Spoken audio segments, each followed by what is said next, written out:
네, 안녕하십니까. 미디어 오늘 정상근 기자입니다. 예, 그래요. 자, 미세먼지를 뚫고 오셨습니다. 네, 어제 오늘 진짜 미세먼지가 가득하더라고요. 네, 그렇습니다. 가만히 있어도 막 가슴이 아픈 네. 그 정도로.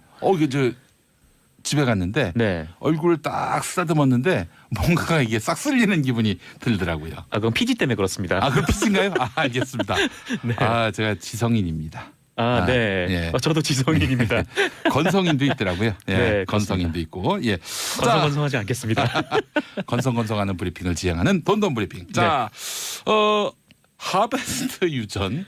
네. 유전이 아니라 우물이었다. 아, 이게 놀라운 보도가 나왔어요. 네, 그렇습니다. 이게 워낙 부실이 있었다는 거는 오래전부터 알려져 있었는데, 네, 그나마 뭐랄까 하여튼 이런 유전을 엄청난 거액을 들여 사서 예. 뭐 좀 부실이 좀 있더라도 안에서 원유만 좀 있으면은 아, 그렇죠. 그래도 좀 이해할 만한데, 예. 네, 사실상 우물 상태였다는 거죠.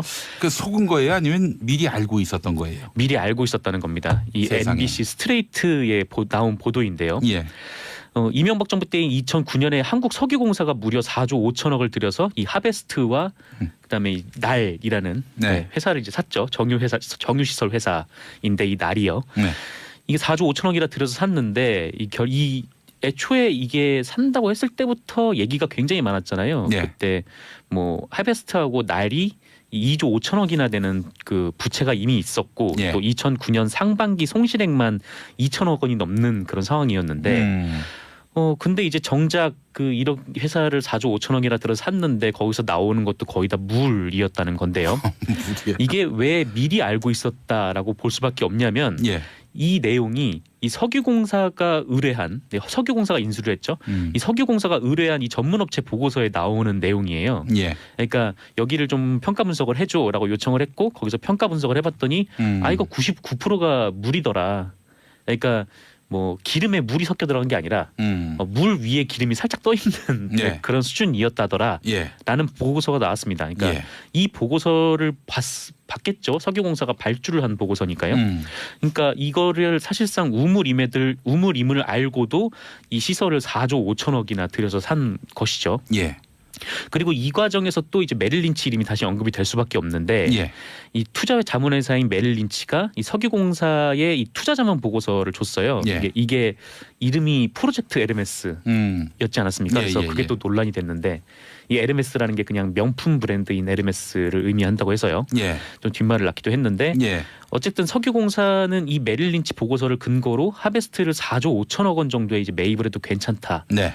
판단을 한 건데 뭐 이거는 과거에 나온 보도이죠. 예. 그런데 이제 정작 메릴 린치가 그러고 나서 이 석유공사가 이 날이라는 회사를 다른 쪽에 이제 더 이상 뭐 이거를 부실 기업을 감당할 수가 없어서 다시 팔라고 할 때 메릴 린치가 그거를 다시 살려고 하는 회사에 가서 자문을 해줘요. 자문을 해주는데 이거를 10억 원에 사라고 자문을 해줍니다. 그러니까 우리나라에는 이 날이라는 회사를 한 1조 몇 천억 원에 사라 이렇게 자문을 했는데 네. 다른 회사에 가서는 그거를 다시 10억 원 정도에 사와라 이렇게 자문을 한 셈이죠. 1조하고 10조 몇 배 차인가요? 갑자기 산수가 계산이 안 되는데. 이런 걸로 제가 파고듭니다. 예. 저번 주에 말씀드렸듯이 옆에 예. 계산기 하나만 놔주시면 바로 계산이 가능한데 예. 한 1000배 정도 되지 않을까요? 여러분 검증해 주시기 바라겠습니다. 이 정확하지가 않습니다. 네, 예. 그렇군요. 죄송합니다. 산수에 되게 약해가지고. 근데 어쨌건 이 과정에서 1조 3천억 원 가량의 손실이 났다. 예. 이거는 감사원의 감사 결과입니다. 네, 어쨌든 이런 의혹들, 그러니까 뭐 분명히 석유공사가 저게 거의 사실상 우물임을 알았음에도 예. 거액을 들여서 산 거, 그리고 예. 또 정말 헐값에 내다 판 거, 예. 이런 것들 뭐 모든 의혹들이 다 이명박 전 대통령을 향해 있죠. 예. 왜냐하면은 이명박 전 대통령이 취임 초기부터 자원외교를 강조해왔고, 뭐 당시 석유공사가 이상할 정도로 무리하게 속도를 내기도 했고요. 예. 그리고 하베스트라는 회사에 이 서울 당시의 지점장, 네, 지점장이 이 집사인 김백준 씨의 아들 김영찬 씨였어요. 이 뭔가 퍼즐이 맞춰지는군요. 네. 예. 근데 이 김영찬 씨는 스트레이트와의 인터뷰에서 예. 자기는 관계없는 일이다라고 부인을 왜 했는데 관계없는 일이라고 할까요? 관계가 있으면 큰일 나니까 관계없는 일이라고 하지 않겠습니까? 예. 네. 관계없는 일이라고 했지만 뭐 각종 문서에 이름이 좀 들어가 있어서 네. 이 부분에 대해서도 좀 철저히 조사해야 한다 이런 네. 목소리가 커지고 있습니다. 자, 그래요. 7088번 쓰시는 분 석유 자원 개발이 아닌 온천 개발이 아니었을까? 네. 파니까 물이 나오니까. 네, 예. 그렇죠. 근데 온천을 굳이 이렇게 정유시설을 이용해서 팔 리는 없었을 것 같고요. 글쎄 말입니다. 예. 약수터 개발은 아니었는지. 네, 예, 뭐 그런 생각도 들고. 그렇습니다. 석유를 뽑다 못해 나중에는 물이 나오는군요. 예, 뭐 그런 거 봐요. 그래서 뭐 전문가들의 얘기에 따르면은 이게 물의 비율이 어느 정도를 넘으면은 네. 사실상 그 유전은 끝난 거다라고 이제 봐야 된다는 이미 건데. 끝난 상태의 유전을 그 비싼 값에 사들였다. 네, 그렇습니다. 이런 얘기군요. 자, 김태호님, 석유공사 책임은 없는지 왜 책임지지 않는지 궁금합니다. 문미정님, 이 정도면 배임 아닌가요?라고 하셨는데 거임은 뭐 경영 판단을 잘못해서 실수해서 그런 차원의 것을 배임이라고 하지. 지금 이것처럼 뭐 거의 대놓고 90%가 물인 걸로 드러난 상황에서 비싼 값 주고 샀다? 이걸 배임이라고 말할 수는 없는 거 아닙니까? 글쎄요, 제가 법에 대해서는 정확히 잘 몰라서. 근데 아는 게 뭐가 있는지 궁금합니다. 정리해온 건 정확히 알고 있습니다. 알겠습니다. 아유, 그래서 정리를 잘해야지. 네. 법리는 수요일 네, 삼변시대가 삼변시대에서. 여러분을 또 기다리고 있습니다. 네. 예. 삼변시대한테 이렇게 또 해야 할 몫을 남겨주는. 네, 그럼요. 네. 네, 제가 다음은 다른 분들이 네. 먹고 살기 힘들지 않겠습니까? 라는 말을 하지만 정말 죄송하네요. 분배정의의 화신. 예. 네, 감사합니다. 알겠습니다. 자, 다음 소식 MB 관련 소식이군요. 예, 이명박 전 대통령의 옥중 조사가 시작이 됩니다. 네, 구속 나흘째죠. 예. 네, 이제 이명박 전 대통령에 대한 본격적인 조사가 시작이 되는데요. 오늘 오후 2시에 검찰이 구치소를 방문을 할 예정이라고 합니다. 예, 예. 오늘은 서울중앙지검 첨단범죄수사 1부, 그러니까 이 다스 실소유주 의혹과 관련해서 수사를 해왔던 팀이 조사를 하러 들어갑니다. 그러니까 예. 모든 것의 출발점이 다스니까 여기부터 시작을 하는 것이죠. 그런데 이명박 전 대통령 측이 그 예전 검찰 조사와 비슷한 내용이면 조사를 안 받겠다 이런 식으로 나오기도 하고요. 예. 뭐 정치 보복도 계속 주장하고 있어서 아예 뭐 조사를 받지 않을 가능성도 있다라고 합니다. 예, 예. 네. 아울러 이와 함께 이제 검찰은 이명박 전 대통령의 차명 재산이 1,000여 원대에 이른다라고 예. 보고 있는데 예. 일단 드러난 것만요. 검찰은 이 재산을 지금 처분하지 못하도록 법원에 요청을 할 예정이라고 합니다. 혹시 후에 이 뇌물죄가 인정이 되면 추징을 해야 될 수도 있으니까요. 예. 뭐 이런 재산들을 좀 묶어놓는다. 뭐 그런 차원에서 보시면 될 것 같고요. 아울러 또 다음 달 초쯤에 이 재판에 이명박 전 대통령을 넘길 것으로 예측된다라는 보도도 나왔고요. 네. 기소하는 거군요. 네, 기소를 하는 겁니다. 예. 기소를 하지 않으면은 어느 정도 시간이 지나면 또 풀어줘야 되니까요. 풀어줘야 합니다. 네, 예. 그렇습니다. 그래서 이명박 전 대통령의 이 재산 관리인들, 그러니까 뭐 김백준 씨나 아니면 뭐 다른 분들이 지금 재판에 넘어가 있는 상황이어서 예. 이분들은 지금 모든 걸 털어놓지 않았습니까? 네. 근데 이명박 전 대통령은 모든 걸 부인하고 있죠. 그래서 예. 아마 여기서부터 이제 법정 공방이 시작이 될 것 같다. 예, 그렇게 보입니다. 그분들은 뭐 사력을 다해서 MB가 네. 시킨 거다라고 말할 수밖에 없는 게 MB가 시킨 게 아니게 되면은 자기들이 그 최윗선이 되거든요. 네. 몸통이 되거든요. 그렇죠. 그렇기 때문에 이 법정 공방도 아주 치열해질 것 같습니다. 예, 그렇습니다. 자, 한미 FTA 사실상 타결됐다는 소식 새벽에 들어왔죠? 네, 그 김현종 본부장이 통상교섭본부장이 협상이 타결됐다 사실상 이렇게 얘기를 했습니다. 예. 어제 인천공항을 통해서 귀국을 했는데요. 이 귀국 후에 기자들과 만나서 이 한미 FTA와 이 철강 관세에 대해서 이 원칙적인 타결을 이뤘다라고 말했습니다. 네. 뭐 아직 실무 차원에서 몇 가지 해결해야 할 일이 남았다라고는 했는데 뭐 곧 해결될 것이다 이렇게 말하는 것으로 봐서 예. 이 사실상 이미 재협상이 끝난 것으로 보이는데요. 역시나 이제 관심 가는 대목은 어떤 내용으로 협상을 타결했느냐라는 건데 뭐 아직 협상이 진행 중인 상황이어서 뭐 명확하게 밝혀진 것은 없지만 예. 언론이 취재한 보도를 좀 종합을 해보면요. 예. 일단 농업이나 철강 분야는 지키고 네. 뭐 자동차 부분은 어느 정도 좀 양보를 한 것 같습니다. 이 자동차의 수출 비율이 굉장히 높으니까요. 예. 미국이 그동안 이 자동차의 안전 기준과 뭐 연비, 온실가스 기준 완화 뭐 이런 좀 자동차에 걸려 있는 규제들을 줄여줄 것을 요구를 해왔대요. 그러니까 예. 미국 규정에 맞아도 수출을 할 수 있도록 네, 이렇게 좀 요구를 해왔다는데 예, 예. 기존에는 이 기준이 충족되지 않아도 그 수입할 수 있는 양이 있었어요. 근데 예. 그 양이 한 25,000대 정도였는데 뭐 이거를 폐지한다 뭐 그런 의미로 보입니다. 예. 근데 이게 뭐 미국산 차뿐만 아니라 뭐 일본이랑 독일에서 지금 미국에 공장을 운영하는 업체들이 있잖아요. 예, 예, 예. 이 미국에서 생산을 해도 우리나라에 들어올 때 이게 적용이 되기 때문에 예. 그래서 좀 자동차 부분에 있어서 좀 걱정이 된다. 뭐 이런 보도도 나오고 있고요. 예. 다만 그 김현정 본부장은 이 농업 부분에 대해서는 그 레드라인은 지켰다. 라고 얘기를 했고 또 얼마 전 철강 관세 철폐 국가에 우리가 포함이 됐었죠. 예. 이 부분을 봐서 뭐 한미 FTA 재협상과 어느 정도 연동이 됐던 것 같습니다. 뭐 언론에서는 좀 다양한 얘기가 좀 나오고 있던데 일단 뭐 미국 압박 속에서 뭐 이 정도면 선방했다라는 의견도 있고요. 예. 근데 이게 좀 철강 문제가 좀 걸려 있어가지고 예. 좀 다급하게 협상이 된 거 아니냐 좀 이런 우려의 목소리도 좀 나오고 있습니다. 졸속 협상이다라는 지적이죠. 네네. 예. 트럼프 미국 대통령이 합의가 매우 훌륭했다. 네. 이렇게 또 평가했다고 하는 소식도 있고요. 네, 훌륭한 동맹과 훌륭한 합의를 하는 것에 가까워졌다. 예. 라면서 이제 만족감을 드러냈다고 하죠. 트럼프가 호평하는 그 협상이면은 네.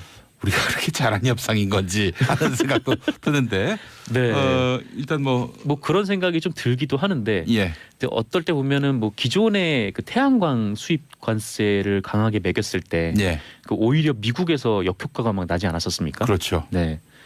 이 트럼프 대통령의 캐릭터를 네, 함부로 이렇게 가늠할 수가 없어가지고. 예, 네. 그렇습니다. 그렇습니다. 하여간 뭐 트위터에 또 한 줄 쓸 수 있는 아이템을 우리가 또 선사를 한 셈이 됐네요. 네, 예. 그렇습니다. 자, 김민서님 720번 720에 2번 버스를 타고 갔는데 두 분 대화가 들린다라고 하셨습니다. 이 720에 2번이면 경기도 버스를 말씀하시는 것 같습니다. 네. 성남 수원 용인 화성 지나는. 오, 예. 굉장히 잘하시네요. 그렇습니다. 103.5로 들으시면 됩니다. 예. 부산에서는 105.7, 네. 창원에서는 90.9, 그리고 진주에서는 98.7로 저희 김용민의 정치쇼 함께할 수 있습니다. 나머지 지역은 어떻게 해야 하나요? 고릴라로. 네. 아이고 이게 탁탁 이렇게. 잘했나요?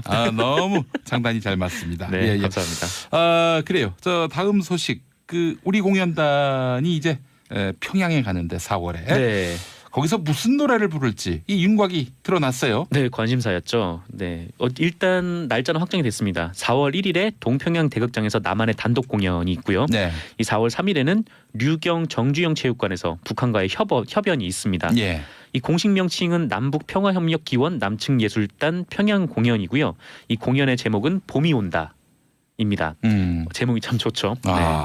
이 가수 조용필 씨, 이선희 씨, 최진희 씨, 윤도현 씨, 백지영 씨, 정인 씨, 서현 씨 그리고 알리, 그 레드벨벳 네, 출연을 하고요. 예. 이 아까 말씀하신 대로 어떤 노래를 부를지가 좀 관심사였는데 예. 이 조용필 씨는 우리 정부가 그 겨울의 찻집이라는 노래를 신청했다고 해요. 예. 이 노래는 조용필 씨가 2005년에 평양 단독 공연에서 불렀던 노래인데 김정일 전 국방위원장의 애창곡이었다라고 하고요. 이를 포함해서 뭐 친구여, 뭐 꿈 이런 조용필 씨의 히트곡 해서 총 5곡을 선보인다고 합니다. 이 정인 씨 역시 정부로부터 신청받은 곡이 있는데 오르막길이라는 노래예요. 그러니까 지난 1월에 그 문재인 대통령이 새해 기자회견을 할 때 나왔던 노래이기도 합니다. 그렇군요. 네, 그리고 윤도현 씨는 1118이라는 노래를 부르는데 이 1118이 한반도 최남단에서 최북단까지의 거리라고 해요. 네, 굉장히 좀 의미 있는 노래를 부르게 되는 거죠. 예. 철망 앞에서란 노래도 부르면 참 좋을 텐데 하는 생각이 들었는데. 네, 그 노래도 굉장히 통일을 갈망하는 노래. 좋은 노래죠. 조용필의 그 겨울의 찻집 이게 어떤 노래인지 아세요? 사실 잘 모릅니다. 모르시는군요. 예. 예전에 그 차승원 씨가 나왔던 광고 중에 왜 이제 승진명단에서 빠지면서 갑자기 눈물을 흘리면서 책상 밑에서 이 가스 버너를 올려놓고 무슨 고추장을 풀어가지고 먹는 거 나오잖아요. 예. 그러면서 이제 배경음악으로 나왔던 거. 우물임을 알고도 이 시설을 4조 5천억이나 들여서 산 것이죠. 예. 그리고 이 과정에서 또 이제 메릴 린치 이름이 다시 언급이 될 수밖에 없는데 이 투자 자문회사인 메릴 린치가 이 석유공사에 이 투자 자문 보고서를 줬어요. 이게 이름이 프로젝트 에르메스였지 않았습니까? 그래서 그게 또 논란이 됐는데 이 에르메스라는 게 그냥 명품 브랜드인 에르메스를 의미한다고 해서요. 좀 뒷말을 낳기도 했는데 어쨌든 석유공사는 이 메릴 린치 보고서를 근거로 하베스트를 4조 5천억 원 정도에 이제 매입을 해도 괜찮다라는 판단을 한 건데 뭐 이거는 과거에 나온 보도이죠. 그런데 이제 정작 메릴 린치가 그러고 나서 이 석유공사가 이 날이라는 회사를 다른 쪽에 이제 더 이상 뭐 이거를 부실 기업을 감당할 수가 없어서 다시 팔라고 할 때 메릴 린치가 그거를 다시 살려고 하는 회사에 가서 자문을 해줘요. 자문을 해주는데 이거를 10억 원에 사라고 자문을 해줍니다. 그러니까 우리나라에는 이 날이라는 회사를 한 1조 몇 천억 원에 사라 이렇게 자문을 했는데 네. 다른 회사에 가서는 그거를 다시 10억 원 정도에 사와라 이렇게 자문을 한 셈이죠. 1조하고 10조 몇 배 차인가요? 갑자기 산수가 계산이 안 되는데. 이런 걸로 제가 파고듭니다. 네. 저번 주에 말씀드렸듯이 옆에 예. 계산기 하나만 놔주시면 바로 계산이 가능한데 예. 1000배 정도 되지 않을까요?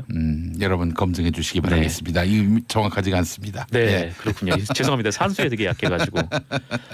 근데 어쨌건 이 과정에서 1조 3천억 원 가량의 손실이 났다. 예. 이거는 감사원의 감사 결과입니다. 네. 어쨌든 이런 의혹들, 그러니까 뭐 분명히 석유공사가 저게 거의 사실상 우물임을 알았음에도 예. 거액을 들여서 산 거, 그리고 예. 또 정말 헐값에 내다 판 거, 예. 이런 것들 뭐 모든 의혹들이 다 이명박 전 대통령을 향해 있죠. 예. 왜냐하면은 이명박 전 대통령이 취임 초기부터 자원외교를 강조해왔고, 뭐 당시 석유공사가 이상할 정도로 무리하게 속도를 내기도 했고요. 예. 그리고 하베스트라는 회사의 이 서울 당시의 지점장, 네, 지점장이 이 집사인 김백준 씨의 아들 김영찬 씨였어요. 이거 뭔가 퍼즐이 맞춰지는군요. 네. 예. 근데 이 김영찬 씨는 스트레이트와의 이 자동차의 안전 기준과 뭐 연비, 온실가스 기준 완화, 뭐 이런 좀 자동차에 걸려 있는 규제들을 줄여줄 것을 요구를 해왔대요. 그러니까 예. 미국 규정에 맞아도 수출을 할 수 있도록 네, 이렇게 좀 요구를 해왔다는데 기존에는 이 기준이 충족되지 않아도 수입할 수 있는 양이 있었어요. 근데 예. 그 양이 한 2만 5천 대 정도였는데 뭐 이거를 폐지한다 뭐 그런 의미로 보입니다. 예. 근데 이게 뭐 미국산 차뿐만 아니라 뭐 일본이랑 독일에서 지금 미국의 공장을 운영하는 업체들이 있잖아요. 이 미국에서 생산을 해도 우리나라에 들어올 때 이게 적용이 되기 때문에 그래서 좀 자동차 부분에 있어서 좀 걱정이 된다. 뭐 이런 보도도 나오고 있고요. 다만 그 김현정 본부장은 이 농업 부분에 대해서는 그 레드라인은 지켰다. 라고 얘기를 했고 또 얼마 전 철강 관세 철폐 국가에 우리가 포함이 됐었죠. 예. 이 부분을 봐서 뭐 한미 FTA 재협상과 어느 정도 연동이 됐던 것 같습니다. 뭐 언론에서는 좀 다양한 얘기가 좀 나오고 있던데 일단 뭐 미국 압박 속에서 뭐 이 정도면 선방했다라는 의견도 있고요. 근데 이게 좀 철강 문제가 좀 걸려 있어가지고 좀 다급하게 협상이 된 거 아니냐, 좀 이런 우려의 목소리도 좀 나오고 있습니다. 졸속 협상이다라는 지적이죠. 네네. 예. 트럼프 미국 대통령이 합의가 매우 훌륭했다. 네. 이렇게 또 평가했다고 하는 소식도 있고요. 네, 훌륭한 동맹과 훌륭한 합의를 하는 것에 가까워졌다. 라면서 이제 만족감을 드러냈다고 하죠. 트럼프가 호평하는 그 협상이면은 우리가 그렇게 잘한 협상인 건지 하는 생각도 드는데 일단 뭐 그런 생각이 좀 들기도 하는데 근데 어떨 때 보면은 뭐 기존의 그 태양광 수입 관세를 강하게 매겼을 때 그 오히려 미국에서 역효과가 막 나지 않았었습니까? 그렇죠. 네. 이 트럼프 대통령의 캐릭터를 함부로 이렇게 가늠할 수가 없어가지고 그렇습니다. 그렇습니다. 하여간 뭐 트위터에 또 한 줄 쓸 수 있는 아이템을 우리가 또 선사를 한 셈이 됐네요. 네, 그렇습니다. 자, 김민서님 720번 720에 2번 버스를 타고 갔는데 두 분 대화가 들린다라고 하셨습니다. 이 720에 2번이면 경기도 버스를 말씀하시는 것 같습니다. 성남, 수원, 용인, 화성 지나는. 굉장히 잘하시네요. 그렇습니다. 이명박 전 대통령 측이 그 예전 검찰 조사와 비슷한 내용이면 조사를 안 받겠다 이런 식으로 나오기도 하고요.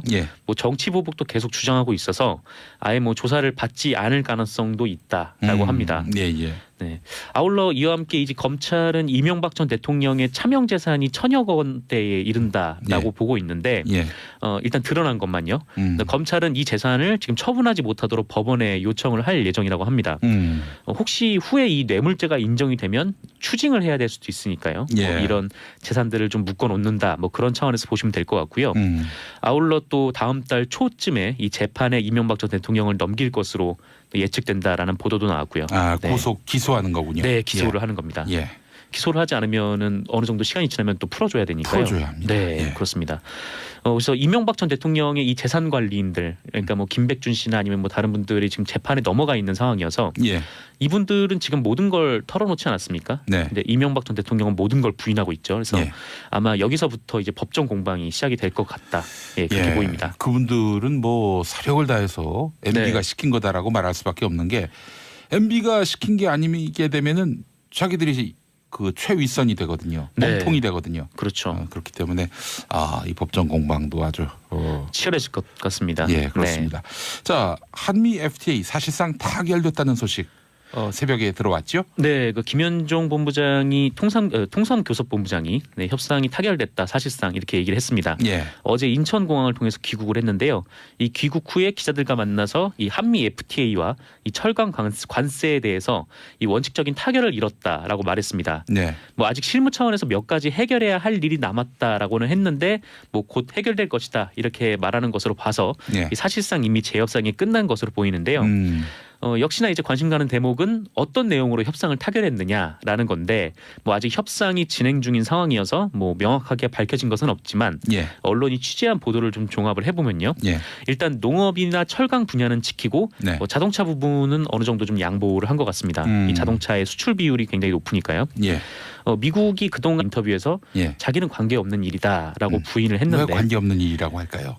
뭐 관계가 있으면 큰일 나니까 관계없는 일이라고 하지 않겠습니까? 예, 예, 예. 네, 관계없는 일이라고 했지만 뭐 각종 문서에 이름이 좀 들어가 있어서 네. 이 부분에 대해서도 좀 철저히 조사해야 한다 이런 네. 목소리가 커지고 있습니다. 자, 그래요. 7088번 쓰시는 분 석유 자원 개발이 아닌 온천 개발이 아니었을까? 네. 파니까 물이 나오니까. 네, 예. 그렇죠. 근데 온천을 굳이 이렇게 정유시설을 이용해서 팔 리는 없었을 것 같고요. 글쎄 말입니다. 예. 약수터 개발은 아니었는지. 네, 예, 뭐 그런 생각도 들고. 그렇습니다. 석유를 뽑다 못해 나중에는 물이 나오는군요. 예, 뭐 그런 거 봐요. 그래서 뭐 전문가들의 얘기에 따르면은 이게 물의 비율이 어느 정도를 넘으면은 네. 사실상 그 유전은 끝난 거다라고 이제 봐야 된다는 이미 건데. 끝난 상태의 유전을 그 비싼 값에 사들였다. 네, 그렇습니다. 이런 얘기군요. 자, 김태호님, 석유공사 책임은 없는지 왜 책임지지 않는지 궁금합니다. 문미정님, 이 정도면 배임 아닌가요?라고 하셨는데 배임은 뭐 경영 판단을 잘못해서 실수해서 그런 차원의 것을 배임이라고 하지. 지금 이것처럼 뭐 거의 대놓고 90%가 물인 걸로 드러난 상황에서 비싼 값 주고 샀다? 이걸 배임이라고 말할 수는 없는 거 아닙니까? 글쎄요, 제가 법에 대해서는 정확히 네. 잘 몰라서. 근데 아는 게 뭐가 있는지 궁금합니다. 정리해온 건 정확히 알고 있습니다. 알겠습니다. 아유, 그래서 정리를 잘해야지. 네. 법리는 수요일 네, 삼별시대가 삼별시대에서. 여러분을 또 기다리고 있습니다. 네. 예. 삼별시대한테 이렇게 또 해야 할 몫을 남겨주는. 네, 그럼요. 네. 네, 제가 다음은 다른 분들이 네. 먹고 살기 힘들지 않겠습니까? 라는 말을 하지만 정말 죄송하네요. 분배정의의 화신. 예. 네, 감사합니다. 알겠습니다. 자, 다음 소식 MB 관련 소식이군요. 예, 이명박 전 대통령의 옥중 조사가 시작이 됩니다. 네, 구속 나흘째죠. 예. 네, 이제 이명박 전 대통령에 대한 본격적인 조사가 시작이 되는데요. 오늘 오후 2시에 검찰이 구치소를 방문을 할 예정이라고 합니다. 예, 예. 오늘은 서울중앙지검 첨단범죄수사 1부 그러니까 이 다스 실소유주 의혹과 관련해서 수사를 해왔던 팀이 조사를 하러 들어갑니다. 그러니까 모든 것의 출발점이 다스니까 여기부터 시작을 하는 것이죠. 그런데 네, 안녕하십니까, 미디어오늘 정상근 기자입니다. 예, 그래요. 자, 미세먼지를 뚫고 오셨습니다. 네, 어제 오늘 진짜 미세먼지가 가득하더라고요. 네, 그렇습니다. 가만히 있어도 막 가슴이 아픈 네. 그 정도로. 이게 저 집에 갔는데 네. 얼굴을 딱 쓰다듬었는데 뭔가가 이게 싹 쓸리는 기분이 들더라고요. 그건 피지 때문에 그렇습니다. 그럼 피스인가요? 알겠습니다. 네. 제가 지성인입니다. 네. 예. 저도 지성인입니다. 건성인도 있더라고요. 예, 네, 건성인도 있고. 예. 건성건성하지 않겠습니다. 건성건성하는 브리핑을 지향하는 돈돈 브리핑. 자, 하베스트 유전. 네. 유전이 아니라 우물이었다. 이게 놀라운 보도가 나왔어요. 네, 그렇습니다. 이게 워낙 부실이 있었다는 거는 오래전부터 알려져 있었는데, 네, 그나마 뭐랄까 하여튼 이런 유전을 엄청난 거액을 들여 사서 예. 뭐 좀 부실이 좀 있더라도 안에서 원유만 좀 있으면은 그렇죠. 그래도 좀 이해할 만한데, 예. 네, 사실상 우물 상태였다는 거죠. 그 속은 거예요? 아니면 미리 알고 있었던 거예요? 미리 알고 있었다는 겁니다. 이 세상에. MBC 스트레이트에 나온 보도인데요. 예. 이명박 정부 때인 2009년에 한국석유공사가 무려 4조 5천억을 들여서 이 하베스트와 그다음에 이 날이라는 네. 회사를 이제 샀죠. 정유시설 회사인데 이 날이요. 네. 이게 4조 5천억이라 들여서 샀는데 이 애초에 이게 산다고 했을 때부터 얘기가 굉장히 많았잖아요. 네. 그때 뭐 하베스트하고 날이 2조 5천억이나 되는 그 부채가 이미 있었고 예. 또 2009년 상반기 송실액만 2천억 원이 넘는 그런 상황이었는데 근데 이제 정작 그 이런 회사를 4조 5천억이나 들어 샀는데 거기서 나오는 것도 거의 다 물이었다는 건데요. 이게 왜 미리 알고 있었다라고 볼 수밖에 없냐면 예. 이 내용이 이 석유공사가 의뢰한 석유공사가 인수를 했죠. 이 석유공사가 의뢰한 이 전문업체 보고서에 나오는 내용이에요. 예. 그러니까 여기를 좀 평가 분석을 해줘라고 요청을 했고 거기서 평가 분석을 해봤더니 이거 99%가 물이더라. 그러니까 뭐 기름에 물이 섞여 들어간 게 아니라 물 위에 기름이 살짝 떠 있는 예. 그런 수준이었다더라. 예. 라는 보고서가 나왔습니다. 그러니까 예. 이 보고서를 봤겠죠. 석유공사가 발주를 한 보고서니까요. 그러니까 이거를 사실상